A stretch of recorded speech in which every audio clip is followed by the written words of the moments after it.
मित्रांनो नमस्कार. आजचा भाग पूर्णपणे भावनिक गैरसमज आणि आरोपांभोवती फिरताना दिसतो. राणी आणि इंद्रमधील नातं आजच्या भागात खूप मोठ्या कसोटीवर आलंय.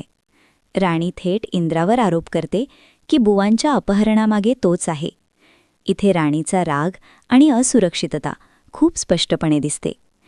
तिला वाटतं की इंद्रने बदला घेण्यासाठी हे सगळं केलं आहे.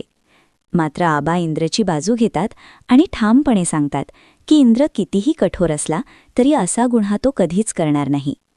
हा संघर्ष फक्त व्यक्तींचा नाही तर विश्वास आणि अविश्वासाचा आहे. इंद्र स्वतःची बाजू मांडण्याचा प्रयत्न करतो. तो सांगतो की बुवांना शोधण्यासाठी त्याने प्रामाणिक प्रयत्न केले, पण राणीला जे काही संशयास्पद वाटलेले प्रसंग आहेत त्यामुळे तिचा विश्वास पूर्णपणे तुटलेला आहे. माझ्या मते हा भाग दाखवतो की पुरावे नसतानाही संशय नात्यांना किती खोल जखम देऊ शकतो. राणी इतकी दुखावलेली आहे की ती इंद्रपासून पूर्णपणे दूर राहण्याचा निर्णय घेते. ती इंद्राच्या खोलीत जाऊन आपल्या वस्तू काढून घेते आणि वेगळं राहण्याचा निर्णय जाहीर करते. हा सीन रागापेक्षा जास्त वेदना दाखवतो.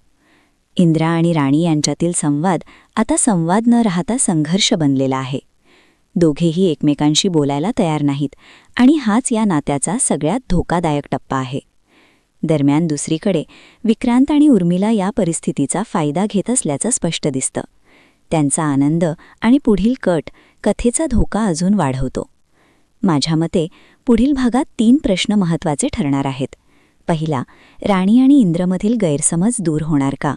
दुसरा, बुवांबाबतचं सत्य कधी समोर येणार? आणि तिसरा, विक्रांत उर्मिलाचा डाव किती धोकादायक आहे? तुम्हाला काय वाटतं? हा संघर्ष मिटणार की अजून वाढणार? कमेंटमध्ये तुमचं मत नक्की सांगा.